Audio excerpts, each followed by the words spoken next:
We're so glad you've joined us on the ERLC podcast to explore how the Bible addresses important cultural issues pertaining to life, religious liberty, marriage and family, and human dignity, and how we can walk in wisdom for God's glory and for the flourishing of our neighbors. If you're enjoying this podcast and find it helpful, please leave a review wherever you listen. This will help more people find and benefit from what we're learning together. We are grateful for the time you take to join us for these conversations.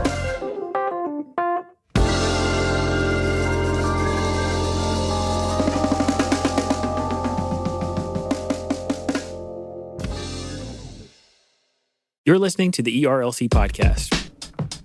The holiday is I keep forgetting the. I'm just concerned with the way you say Louisiana. Why are you concerned about it? Because it's I love sounding the way like you it's say not. Louisiana. It sounds like it's not coming out right. Just like Tuesday. Don't start with me. This is what people are here for. As 2020 comes to a close, we're thankful for the role we've been able to play in your lives. We're thankful that we get to assist churches by helping them apply the gospel to moral and ethical questions of the Christian life, and by speaking from our churches as a witness to the public square. This podcast is one of the many ways we do this. If you've benefited from the content shared on this podcast, would you please consider making a year-end donation?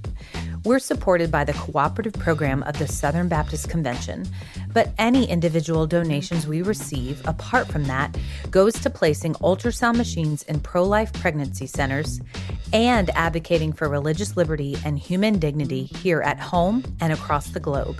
Please consider making a year-end donation at erlc.com/donate.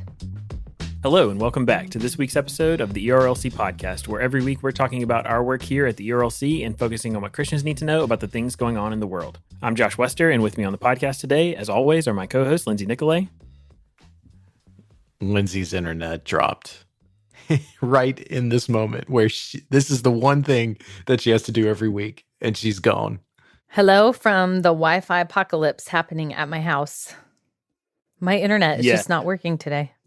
And y'all are making me grumpy as I start this podcast. I wish our listeners could experience the pain and frustration that has come along with trying to start this podcast over Lindsay's Wi-Fi.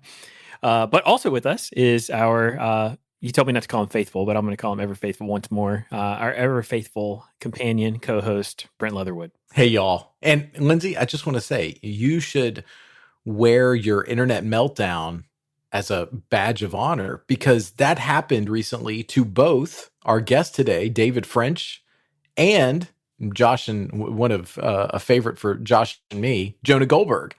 They both recently have had catastrophic failures on their internet. And so like you're with them. You're in the pantheon of heroes. You're Internet meltdown is a sign of greatness. Exactly. You're going to be on the Mount Rushmore of internet meltdowns. Yeah, and I still disagree that you are ever faithful. You know, you've missed this podcast more than anyone. So I would like a new title assigned to Brent. I missed it twice, and y'all are you're like roasting me. Well, I will work on that. Hopefully, later in the show today, we are going to have the chance to talk to David French about his new book, Divided We Fall, and we're really excited about that conversation. But Lindsay, so we can get into it, and maybe before your internet drops out again, tell us what the ERLC's been talking about this week. You stole my line. I was going to say, okay, people, let's get to this before we have another internet disaster. The first resource that I'm eager to share with you is especially exciting because it coincides with a new ebook we just launched. So Jared Kennedy, who is our family and parenting channel editor, has an article titled 2 Foundational Truths to Teach Our Kids About Gender, Celebrating Who God Created Us to Be.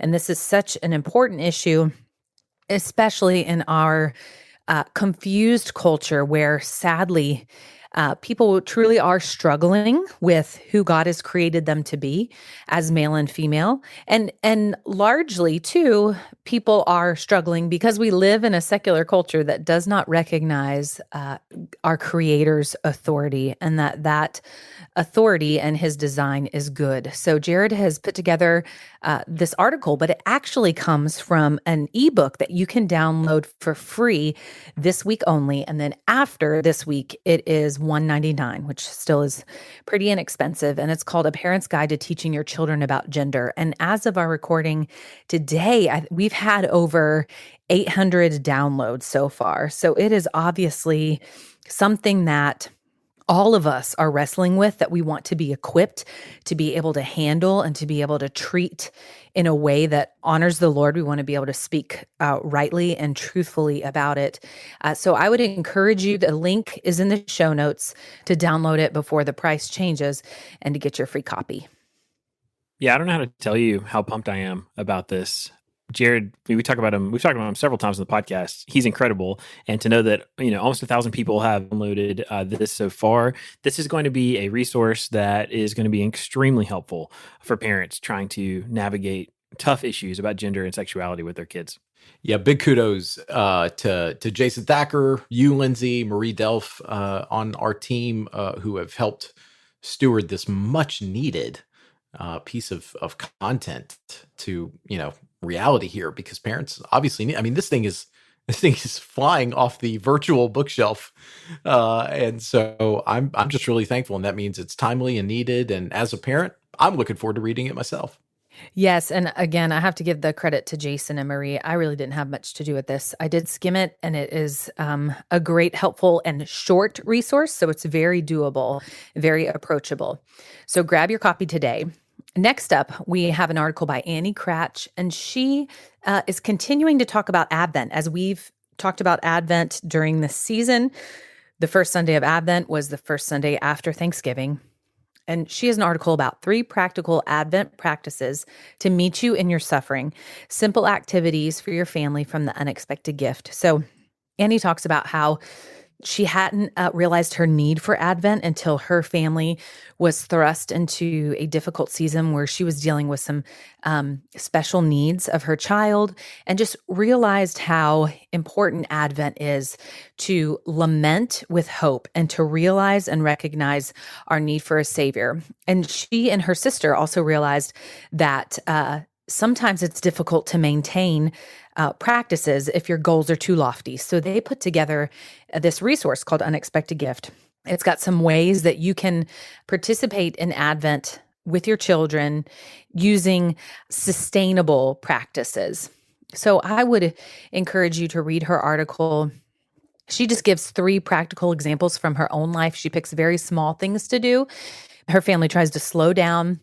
They try to do one day from Unexpected Gift, the resource that her and her sister developed, and they try to shut down early, which are just really practical. All of us could maybe apply that in this season, because all of us need to quiet our hearts and recognize that we truly are in need of saving, and we truly are called to anticipate the return of our Savior.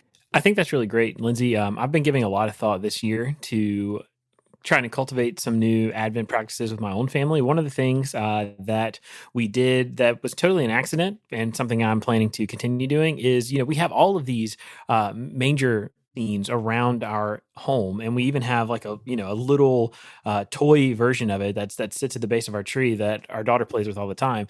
But we don't ever take the time until recently to just use that as a way to illustrate the Christmas story. And so that was one thing that was not a difficult thing to do. But during the season of Advent, while we have all of these decorations up, just to take that and try to explain it even to a 3-year-old, to help her understand what it means that Jesus came, that he was born, and that God's Son came for us. That's I think this is a really important time for families to try to reinforce even some of those basic truths. And like you said, it's going to change with the age and whatever's happening with your children and your family life. But still, we can recognize Advent in our homes, and Annie has given us some practical ways to do that. And then finally, we highlighted an article by C. Ben Mitchell. last week. And this is the second part of it, which is important. And it's titled, What Defines Personhood? The Distinct Difference of Humans. And so if you remember last week, he educated us about the fact that the main question in the abortion debate these days is not when does human life begin, but what constitutes personhood. And so in this article, he's talking about what defines personhood, and he talks about what sets humans apart from angels, from animals, from other things. And of course, we know that we're made in God's image, but his article will equip you to be able to have these conversations with your neighbors, maybe with your family members, with those you encounter, and to be able to defend the value and dignity of everybody's life. Yeah, this is definitely a series that people really should pay attention to because, again, it's taking you to the center of the controversy surrounding the abortion debates going on in our culture right now, because we talked about last week how people are no longer disagreeing about whether the life in the womb is a human being, but they're trying to say that it's not yet a person because a person, and they try to attribute or demand that to attain personhood, you have to be able to do certain things. You have to have certain abilities or capabilities. And what Dr. Mitchell is doing in this series is helping you understand what personhood really is, which, according to the Bible, it's an ontology. It's what it means to be something. And every member of the human race is created in the image of God, and every member of the human race is a person, because what God creates humanity to be are these embodied creatures, these embodied souls. And so this is a really excellent article. It's one that I would really encourage you to check out because he takes such a difficult or potentially complex topic and makes it so accessible and easy to understand. And it also equips you to have important conversations with people in your life who might not understand these concepts, or who might have questions about why you would hold to pro-life convictions. Well, and with our articles too, if you scroll down to the bottom after reading through the article, we have other articles there that it will pull up that are related. So that can help you to explore the topic further. So that's just a little trick if you're checking out articles on our site. So Josh and Brent, that is your look at what's happening on ERLC.com. Hey, thanks, Lindsay. That brings us to the culture section for the week. So Brent, tell us what's going on. All right. Thanks for that, Josh and Lindsay. Okay. I want to start by asking you both a question. Do you know the name Margaret Keenan? Either of you? Got anything? Do you know Margaret Keenan? Now we do. I'm stumped, man. I don't know. There you go. Well, you should, because she's the first person to receive the newly authorized COVID vaccine over in the United Kingdom. Mm-hmm. I watched the interview she did. It was awesome. Exactly. And y'all need to remember this because it inevitably will be a part of a future Jeopardy showdown. So the UK started vaccinating its population against COVID-19 this week, becoming the first country to start distributing the Pfizer-BioNTech vaccine less than a week after its approval. It is being given to elder care home workers and people over the age of 81st, according to the outlet MIT Technology Review. And so she is, for clarification, we should point out, because this is a helpful thing for folks to know, she is the first individual to receive it outside of a clinical trial. And that's just a good reminder that, in fact, thousands upon thousands of people have been given these vaccines that are in these clinical trials to talk about their quality and safety and assure all that for those of us in the general public who will soon have access to these vaccines. And apparently today is question day, because I'm following up my first question with a second one. Josh, Lindsay, do you know who William Shakespeare is? Old Bill. Mm-hmm. Yeah. Wasn't he number two? Yeah, exactly. William Shakespeare was number two. No, not the poet. So the BBC writes this because this is just, rife with puns left and right. If you're William Shakespeare getting a vaccine in 2020. So not the writer, poet, and playwright, but his 81-year-old namesake. This Mr. Shakespeare was the second person to be given a jab. And guess what? He also comes from Warwickshire. Much ado about nothing? It doesn't matter. All's well that ends well. Is this a needle which I see before me? The present-day Shakespeare could have asked, but his reaction was a little bit less, well, dramatic. He said he was pleased to be given the shot by the staff at the University Hospital in Coventry, and that they had been wonderful. So if Miss Keenan was patient 1A, was Mr. Shakespeare patient 2B or not to be? Okay, I didn't make that up. That was from the BBC, but it's just too good not to read here for our audience. I just wanted to thank you for leaning all the way into that. Yes, and this is right up your alley, and I feel like you were ghostwriting for them, Brent. Exactly. Well, thank you for recognizing my literary talents there, Lindsay. I really appreciate that. Also, do they call shots jabs? Is that like a British yes neologism or something? Like, yeah, in that just a wonderful little. I love our ancestors across the pond for all the little witty things that they've kept over there in the English language. No kidding. I will say this as my own kind of personal gloss on this. Hopefully, when America begins vaccinating, we will have two courageous individuals like Mrs. Keenan and Mr. Shakespeare as the first up to receive it, because America needs good stories like this to talk about. And it's important because, as has been the case over the last several weeks, COVID is raging around the country. The Midwest and Great Plains regions, parts of which have already struggled with overwhelmed hospitals, continue to lead the U.S. with the densest concentration of coronavirus cases, according to Axios. With winter approaching and widespread vaccination still several months away, the virus is spreading with dangerous ease. In looking at the numbers over the past week, Indiana, Rhode Island, South Dakota, and Utah racked up an average of at least 100 new cases per day for every 100,000 residents. So we are certainly not in a good place and very much in need of widespread vaccinations coming. On Tuesday, the U.S. had more people pass away from COVID in one day than the total who were killed on September 11th. And that was followed up on Wednesday with over 3,000 deaths occurring in one day. Those are certainly grim milestones that none of us wanted to see.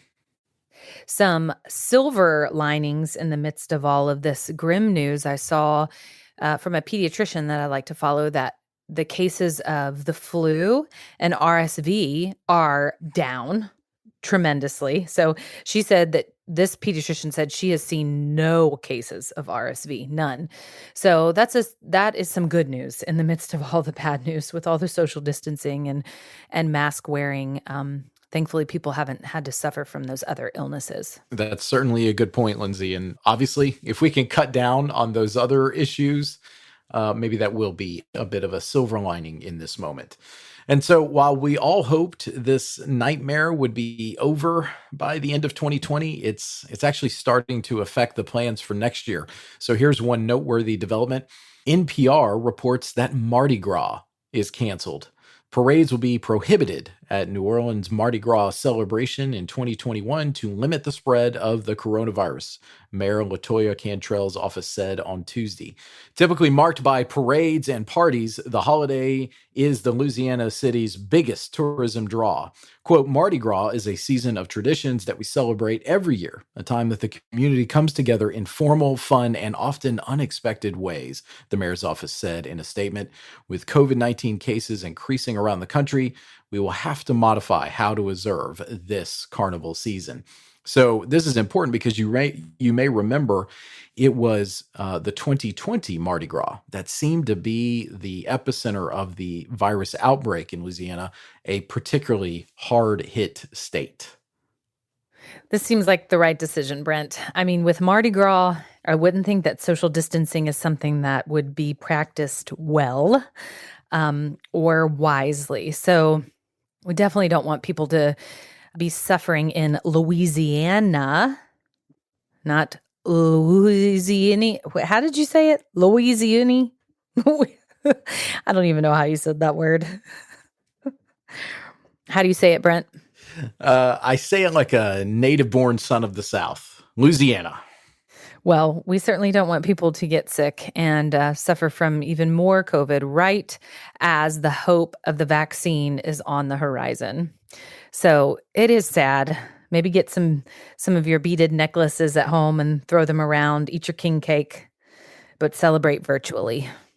I'd never, speaking of Louisiana and Mardi Gras, I had never had king cake until I came to work for the ERLC. And because our boss, Dr. Moore, is a proud son of the Gulf region, and where he grew up in Biloxi, Mississippi is not far at all from New Orleans, he is a big fan of king cake. And it is good. There are, varieties of king cake, but the shocking thing for those of you who have never had it before is the feature that is supposed to be hidden inside of it. Lindsay, what is that? A little plastic baby. A little plastic baby, which is bizarre, and I'm sure there's a great backstory for it. Yeah. So we will we may return to that in a future episode. Well, beyond Mardi Gras, the COVID outbreak is also influencing plans for staffing by the incoming Biden administration. The president-elect will likely start with a, quote, skeleton staff in the West Wing to keep him healthy after the Trump administration's more cavalier approach to the coronavirus. A White House support staffer familiar with the transition plans told Axios. So why does this matter? The incoming president at 78 is in a high-risk group and already careful to mask up. President Trump and numerous staffers have not necessarily followed safety protocols and have caught COVID-19, meaning there will have to be some sort of deep cleaning for the White House residence and offices before the new team moves in at noon on January 20th. So the White House, I mean, look, I think we've seen messaging from the outgoing Trump administration over the last few weeks, and we've certainly seen messaging from the incoming Biden administration. And it's going to be, seemingly, it's going to be a pretty stark difference between the two. And that's probably not where the stark differences will end. President Trump was so unconventional in many, many, many ways. And of course, there are different, they have different platforms. So I think we'll see stark differences in many ways. But I'm glad that this team seems to be taking coronavirus seriously because that's the kind of leadership that we need. That said, the political world was abuzz this week because the Texas Attorney General, Ken Paxton, decided in a, more remarkable move to sue 4 other states for how they held their elections. They are asking for the court to block the electors from Georgia, Wisconsin, Michigan, and Pennsylvania, pushing Joe Biden back under the magic 270 vote total to win the Electoral College. So here's how this would, in theory, play out should Attorney General Paxton's lawsuit be successful. First, the court would have to allow Paxton to actually file the suit. So you file a request with the Supreme Court to actually get permission to proceed with your lawsuit. Then the court would have to block certification of the Electoral College vote, which occurs next week, determine that the 4 states had allowed massive amounts of, quote, illegal votes, then have the states revisit their vote counts and then resubmit the numbers. They interviewed a Supreme Court analyst and University of Texas law school professor about this, and his quote was, "In a nutshell, the president is asking the Supreme Court to exercise its rarest form of jurisdiction to effectively overturn the entire presidential election." So, if you're reading about this, you're probably left with the question, is this likely?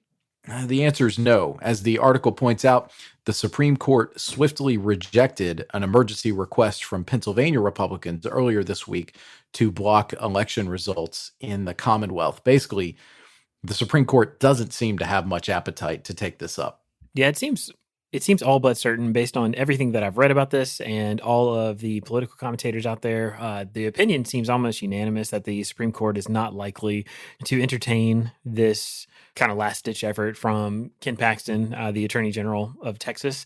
And honestly, I mean, if I had to guess, I would just say that you could expect that if you do see the Supreme Court rule on this, it will likely be a unanimous opinion. That's certainly what I'm expecting, but we'll see.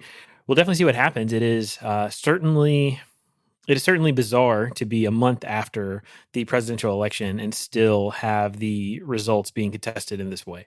That is true. Although I will say it was, it probably would have occurred a few days ago, but we're not too far from what happened in 2000 when there was a dispute, obviously, between the campaign of then Texas Governor George W. Bush and former Vice President Al Gore.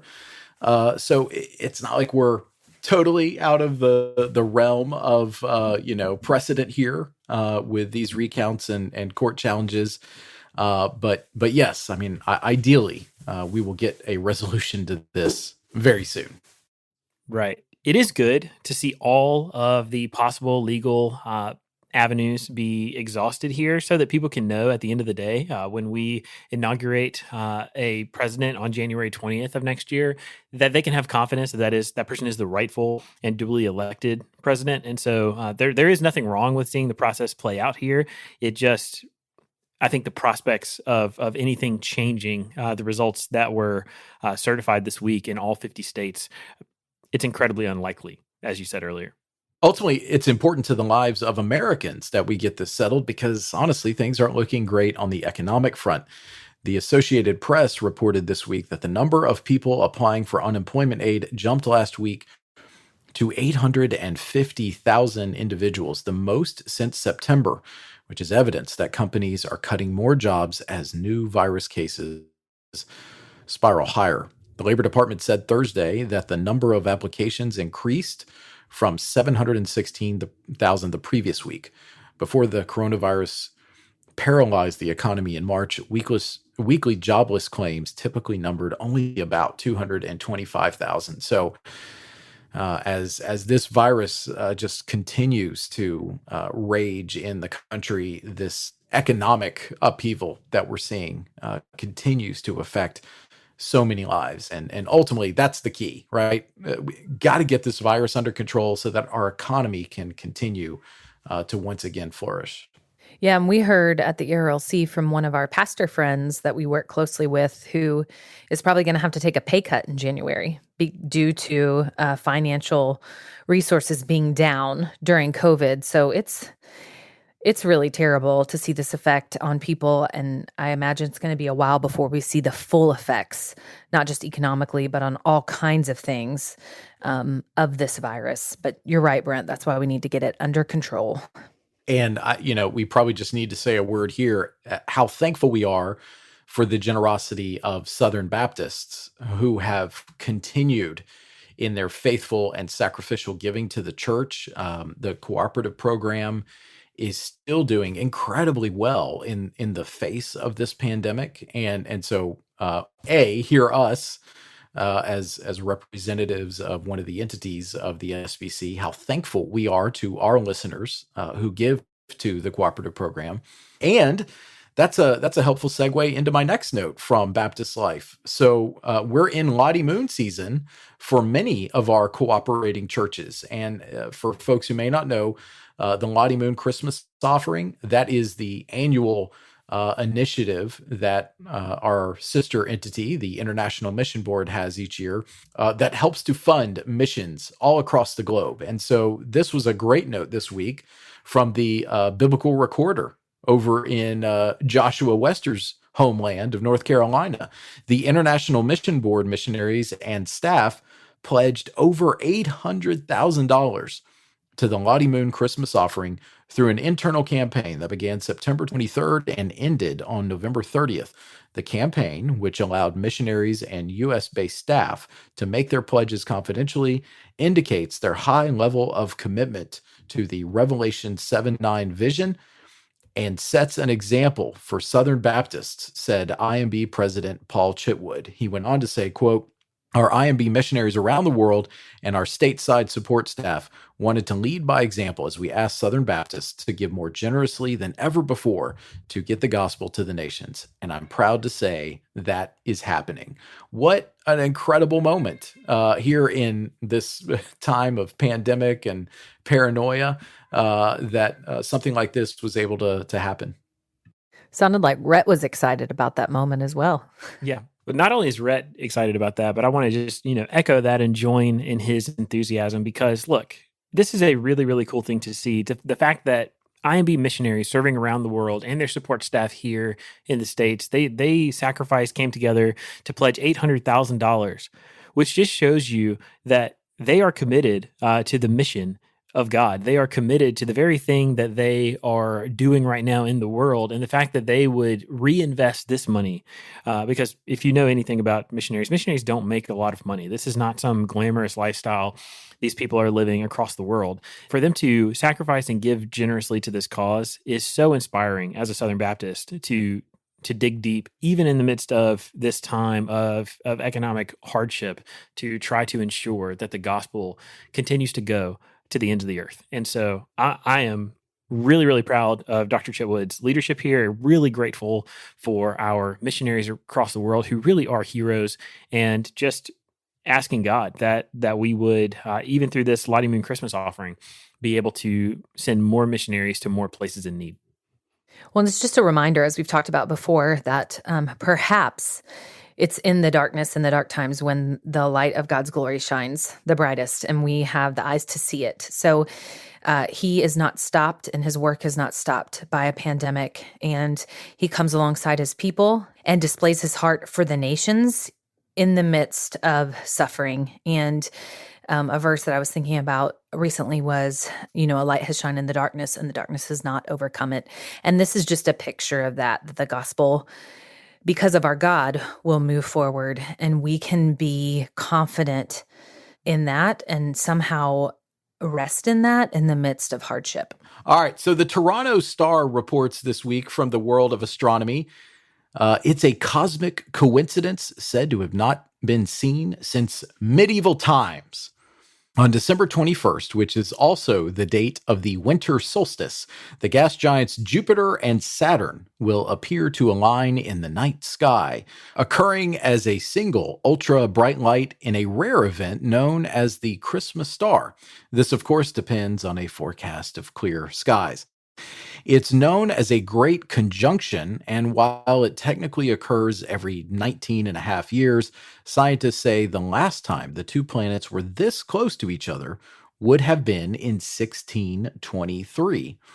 And I actually noticed this the other night. I didn't know that this was going to happen, but Anna Lee and Presley Grace, if y'all remember from an earlier episode, we were out early one morning looking at some like a meteor shower, and we noticed the night before that you could see Jupiter and Saturn together, and I didn't realize they were getting close like this, and it's going to occur right around Christmas.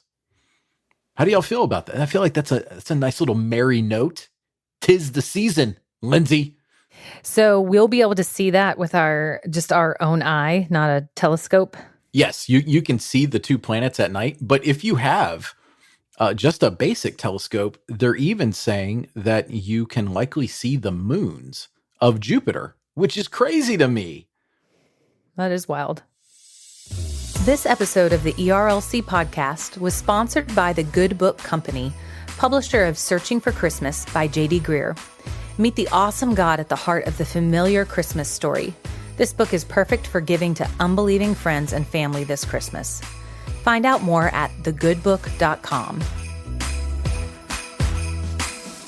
So now we're about to talk to our friend David French. David is an attorney. He is a political commentator. He is an author and a senior editor at the new outfit, The Dispatch, which has been going for around a year now. We're excited to talk to David today about his new book, which is called Divided We Fall. That kind of surveys the American landscape. And he has some really interesting ideas in this book that I think are really important. And so we're looking forward to this conversation today. Well, David, thanks so much for joining us today on the podcast. We're really excited to talk to you. As we're getting started, would you just tell our listeners a little bit about yourself? And while you're at it, would you tell us one thing that God is teaching you in this season of your life? Yeah. So currently, professionally, I'm a senior editor at The Dispatch, which is a new conservative media startup. I'm a columnist for Time Magazine. Most recently, I was a senior writer for National Review. And before that, I was a lawyer. I was a constitutional litigator for Alliance Defending Freedom. among others. I'm also a veteran, served in Operation Iraqi Freedom during the surge in Iraq. So I've done a few things. As I tell people, I guess I still don't know what I want to do when I grow up. On the more important area of life, I am a member at Christ Community Church in Franklin, Tennessee, a PCA church. Sorry, Baptists. But I was predestined to be Presbyterian. Well, we're so glad to have you here. Yeah, well, thanks. And I am a husband, father of 3 kids, and coming Monday, I first grandbaby. So there's a lot going on. And as far as what is God teaching me right now, that's a long answer to that question. But I would say one of the things that I'm learning a lot about in the pandemic is the power of virtuous leadership and the power of malicious leadership. They both have immense power. So this podcast focuses on Christians and culture. So can you tell us what things in culture that you and those around you are paying attention to right now? Yeah, that's a really good question. I think that, it's funny. I pay an awful lot of attention to, even though I'm a political columnist, I pay an awful lot of attention, a political and legal columnist and podcaster. I pay an awful lot of attention to pop culture. And, I'm a firm believer in the old adage that politics is downstream from culture. And so that if we actually want to ultimately impact the heart of this country, it's a cultural impact through our religious faith and much less a political impact. Now, I do believe that politics can impact culture. There's a bit of a give and take there, but I think culture is far more important than politics, and then politics often reflects our culture. And so, I pay an awful lot of attention to what is it that people are watching? What is it that people are listening to? And here's the funny thing about that.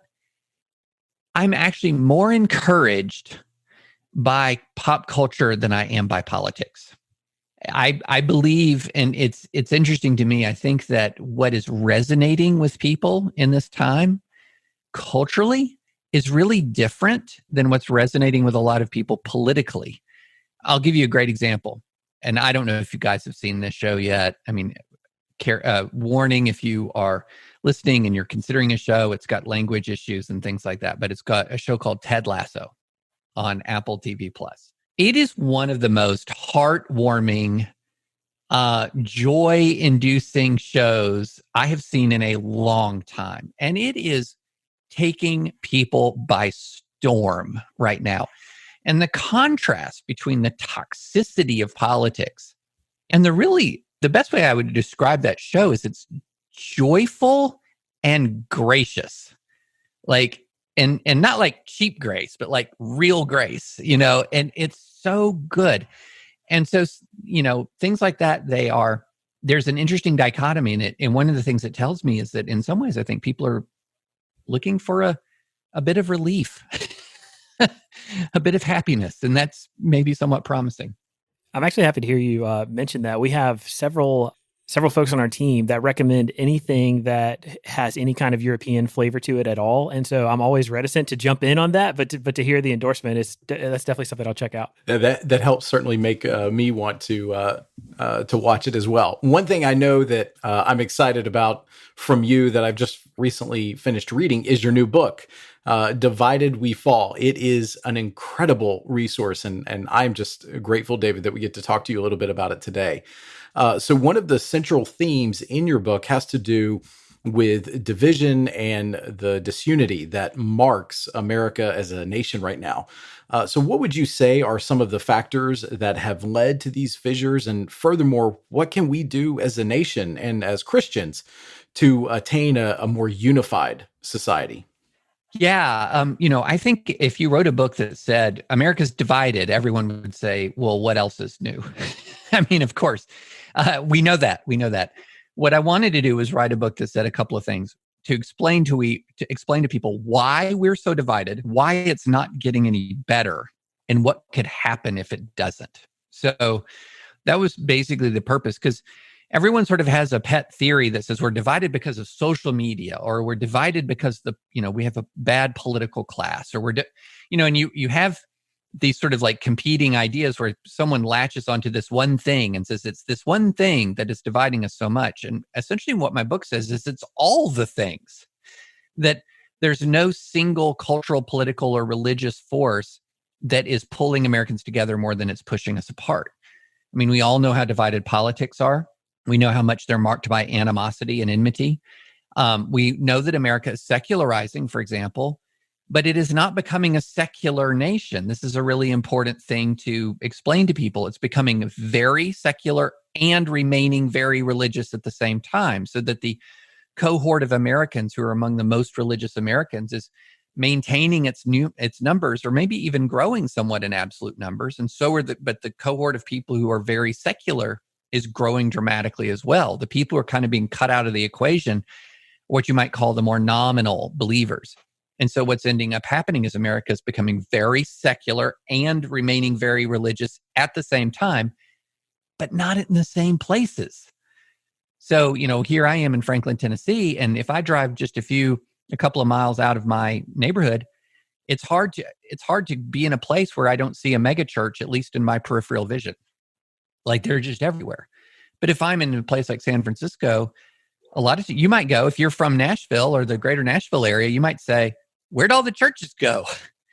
And so you really have this really different geography of division. And people are sorting into these different geographic areas where they're around people of like mind and like belief. So that divides us. Geography divides us. Politics divides us. What about culture? Culture divides us. We have a real issue. We talked just now about like Ted Lasso. Well, I wonder how many people have seen Ted Lasso compared to like who saw, a big show on NBC 30 years ago on a Thursday night. Probably only a tiny fraction. We have really fractured our watching and our listening so that we don't have common cultural experiences that much. Even if you look at the most popular shows, they fall down, the viewership falls on along political lines. So take the most popular show on premium cable for years and years and years, Game of Thrones. If you look at the viewership map for Game of Thrones, it's the Hillary voting map from 2016 or the Biden voting map from 2020. If you look at The Walking Dead, this zombie apocalypse show that's a sort of a walking advertisement for the Second Amendment, it has a ton of conservative viewers. NBA basketball, blue. College football, red. I mean, I literally go to places, and you guys will appreciate this, I'm assuming you're mainly in the Nashville area. Okay, everybody's nodding. So you'll appreciate this as fellow greater Nashvillians. I will go to places and I'll say the name Nick Saban, and people will not know who I'm talking about. And I'm like, wow. Do you not know the Darth Vader of college football? I mean, I was going to say, as a Tennessee fan, I could only be so lucky to not know. I know. Nick Saban is. I know. I was born in Auburn. The only consolation that I have is that Auburn is the only team that can beat Nick Saban on a semi-regular basis. So we don't have the same beliefs. We don't live in the same places. We don't have the same culture. And nothing is changing that. All of those trends are accelerating. And then when you lay on top of it, we have huge animosity towards people on the other side. We don't look at, say, progressives in San Francisco, if you're a conservative in Tennessee, with the same sort of like harmless affection that we look at with, say, progressives in Toronto. You can go visit Toronto and you're like, oh, they're nice, eh? And you go to San Francisco and you're like, I don't want these people running our country. And so, we don't have an atmosphere of affection across our differences. We have an atmosphere of increasing animosity across our differences. So what's dividing America? Everything that's important. Well, David, just a side note before we get into the next question. I tell my husband often, I miss my buddy Ted Lasso. Oh, it was so delightful. It was. The show was so delightful. There's a moment in there. So I've seen it through twice already. I'm not going to spoil anything, but all I'm going to say is there's a moment in there that shows the power of forgiveness in a like makes you choke up kind of way, like literally takes your breath away moment that shows the power of forgiveness. Yep. Yep. And the power of kindness. He changes people's lives because of it. Anyway, it's so good. Y'all need to watch it. Just keep the caveats in mind.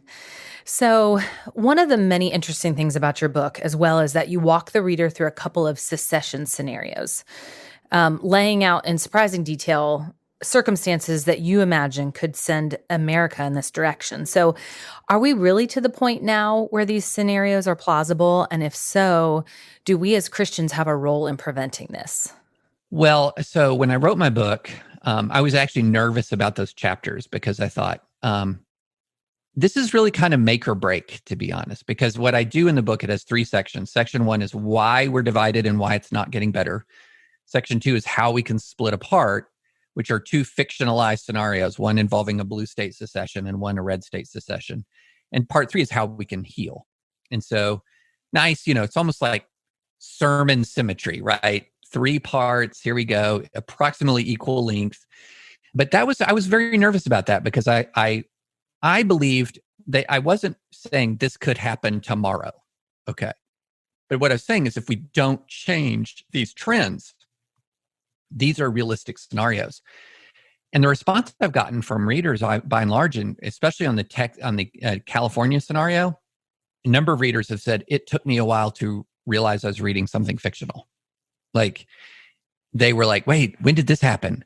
Holy smokes. Because it connected with our current politics very directly and the issues that swirl around our current politics very directly. Now, I will say this. The election season in the United States has made me only more concerned. It's more concerned. Now, I'll give you something very concrete. The Texas Attorney General has filed an election contest in the Supreme Court. 17 attorneys general have signed on to this. Now, I don't know when this podcast will air, but that's going to lose. It will lose 9-0. I would be shocked if it doesn't lose 9-0. But let's pretend they don't lose. Let's pretend they get what they want.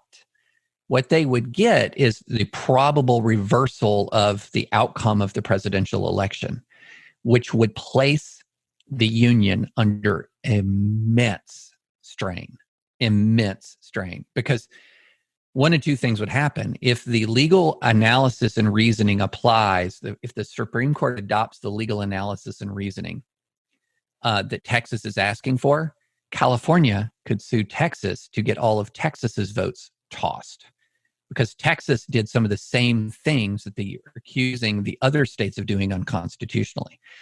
And so that's dangerous. That's dangerous, And so what's ending up happening is that we're in a situation where we're having actual political actors going to the Supreme Court to ask for results and rulings that could literally fracture the union. And when I wrote my book, I did not think, we could be facing things like that in December 2020. I was thinking, if we don't change this by 2024, by 2028, we could begin to have some real issues. But, Rush Limbaugh yesterday was talking about secession as a viable possibility. And he's still the biggest radio host in the land. I mean, so ever since I wrote my book, I'm increasingly alarmed. Yeah, and that is certainly concerning because it seems for your average American, the question of the legitimacy of secession was answered about 160 years right. ago. I have to say, you're talking about those 2 chapters. One is the Cal exit, and the other is the Texit. I agree with those folks who have talked to you. I mean, you need to be a fiction writer because they were just so engrossing. And they're really close to life. I mean, these things are not that seemingly far away, and so you've got a gift in that area as well. And you mentioned this lawsuit, and I just have to say when the news cycle gets just that captivating. I mean, it just seems like every time you open up whatever your favorite social media app is, there's some sort of new, humongous, unprecedented breaking news. And folks can just get engrossed in that and kind of find their identity in it. And that kind of leads to our last question here. So most Christians, we recognize that the world of politics is important and it's an area where we are called to be engaged. But I think it also is a person's political affiliation or the partisanship that they want to engage in. If we're not careful, it can become the definitive marker of an individual's identity, a phenomenon that you talk about in chapter 7 of your book. So as a Christian believer yourself, how do you personally ensure that your political views and philosophy do not override the theological foundations of your Christian faith? Yeah, that's a really interesting question. And just to make people concrete to people how powerful political identities are becoming. One of the things that I talked about in the book is you will have people of the exact same religious beliefs, exact same, and they will call themselves an evangelical or not based on their political affiliation. You will have people of the exact same ethnicity, and they will call themselves Hispanic or not based on their political affiliation.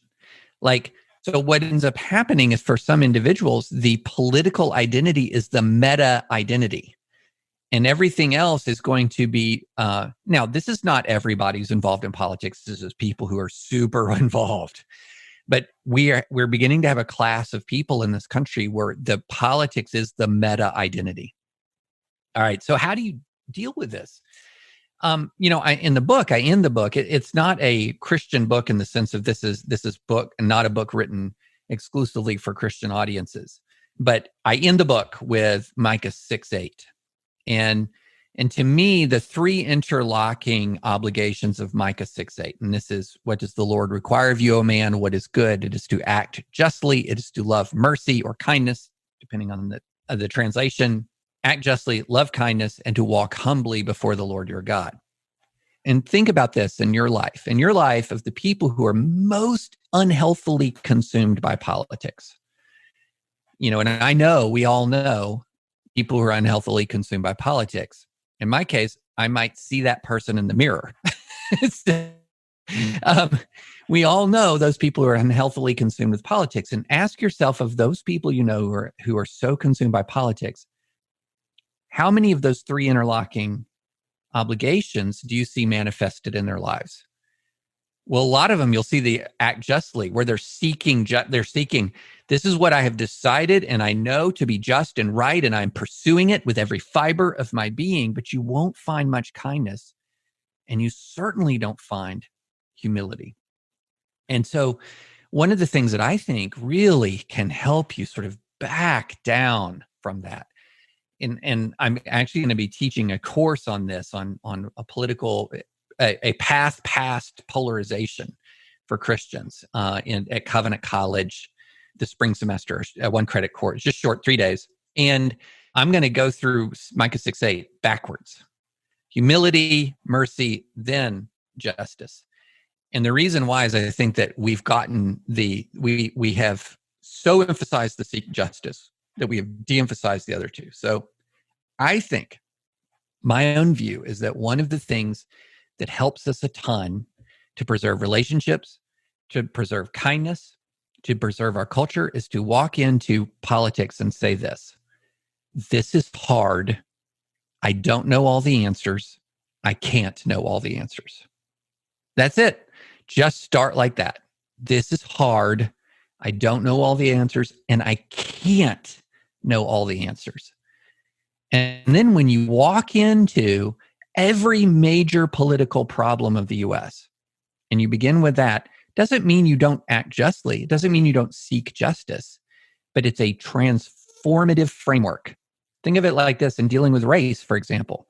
We had 345 years from slavery to Jim Crow of legally enforced racial discrimination defended by violence that impacted every aspect of American society for Black Americans.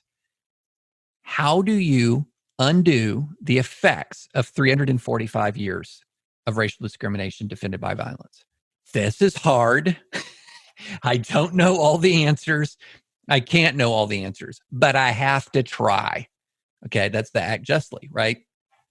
And then because this is hard and I don't know all the answers and I can't know all the answers, I'm going to be kind to those people who disagree with me. I'm going to be merciful to my political opponents because this is difficult. This is hard.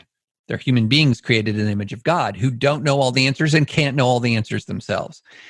And I think that walking into politics from that standpoint, I think it really transforms your outlook. And it doesn't mean you can't have righteous anger sometimes. Sometimes there are things that are so plainly wrong that it's not hard to say that it's wrong. And you should be angered and you should have righteous outrage. But that shouldn't be our default. The last thing I'll say is one of the best pieces of advice that I got from in my career was from a retired federal judge who said, David, write and speak with regret, not outrage. That our tone should not be dominated by outrage. What's the old line from The Incredibles? When everyone is super, nobody is, or something like that. When everything's an outrage, nothing is.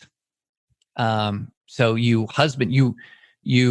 conserve your outrage. You limit your outrage for the things that are truly outrageous, which often, once you understand that Micah 6:8 framework, is encompasses fewer things than you might imagine.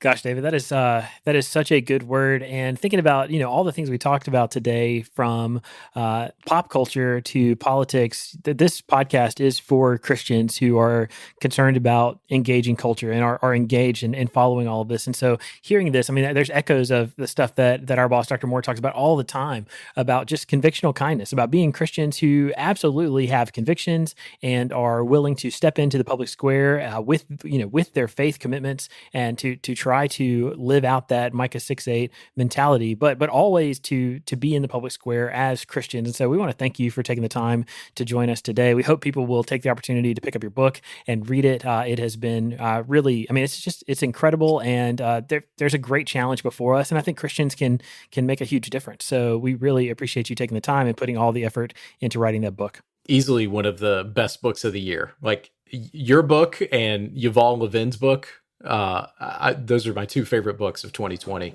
Oh, well, man, you're way too kind. Thank you very much.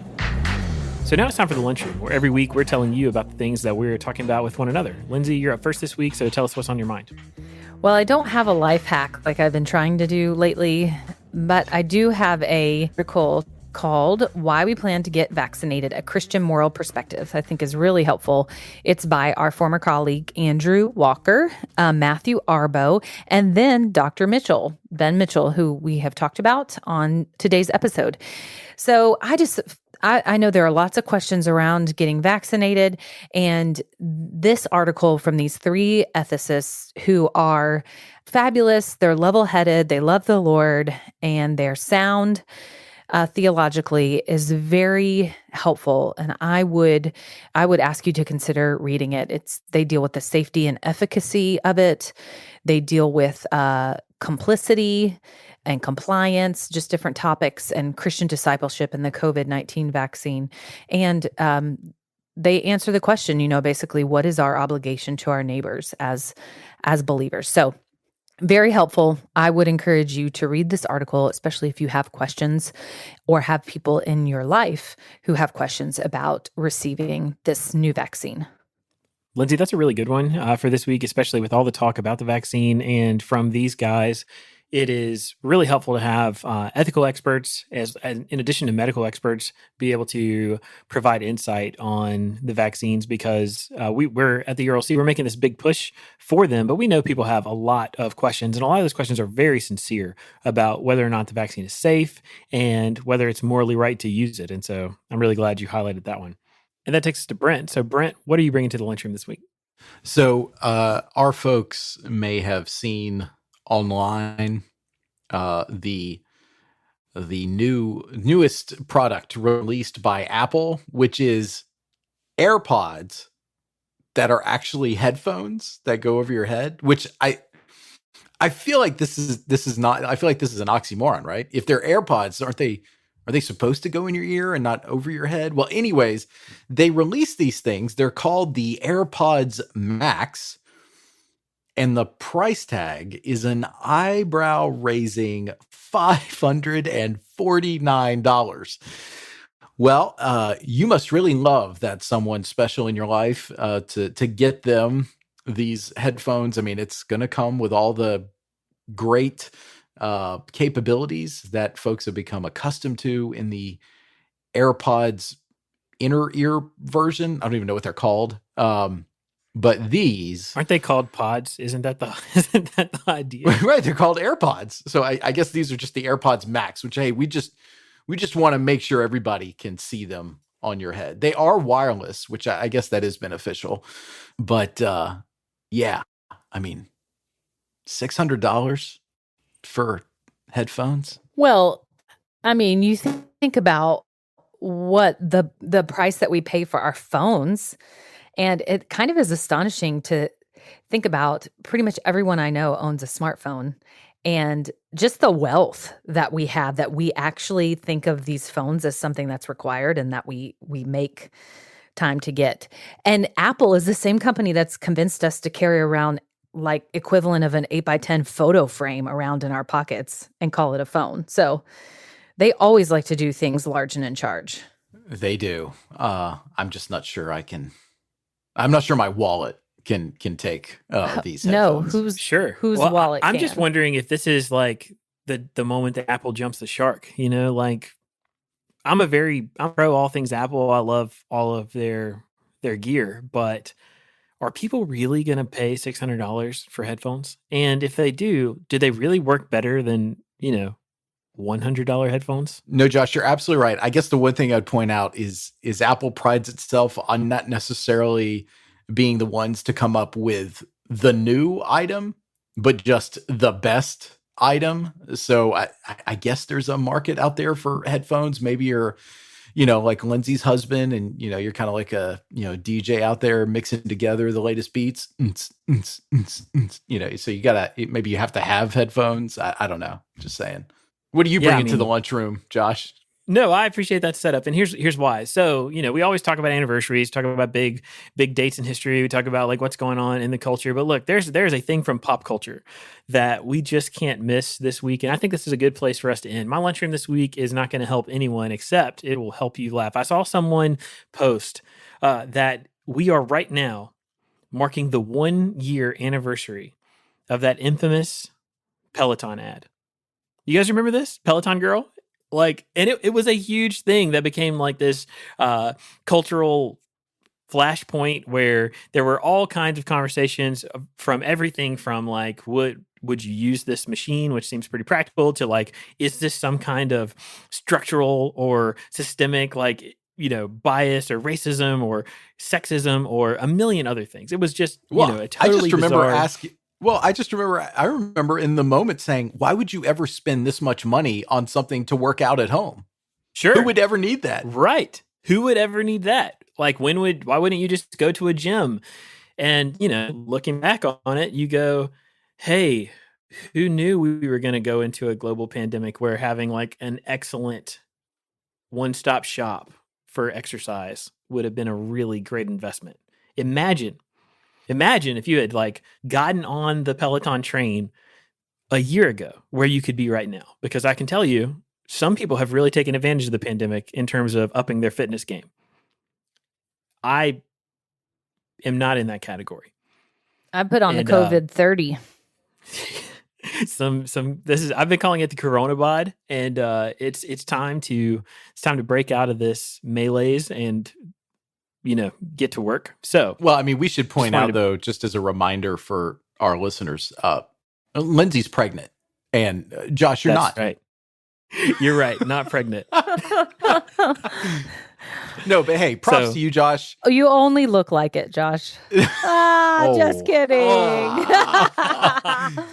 Hey, no, right, props to you, Josh, because the other night you and I were texting back and forth and you didn't respond for a while, raising concern that maybe something had happened to you. And no, you were out jogging. Like, that's great, man. I only run when a bear is chasing me.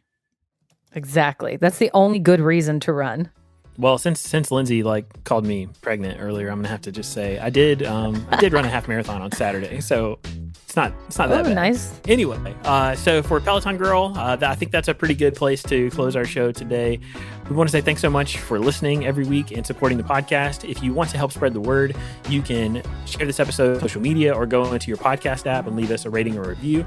You can find links to all the things we talked about today in our show notes. And for Brent and Lindsay and myself, we want to say thanks so much for listening. We look forward to being back with you next week with more content.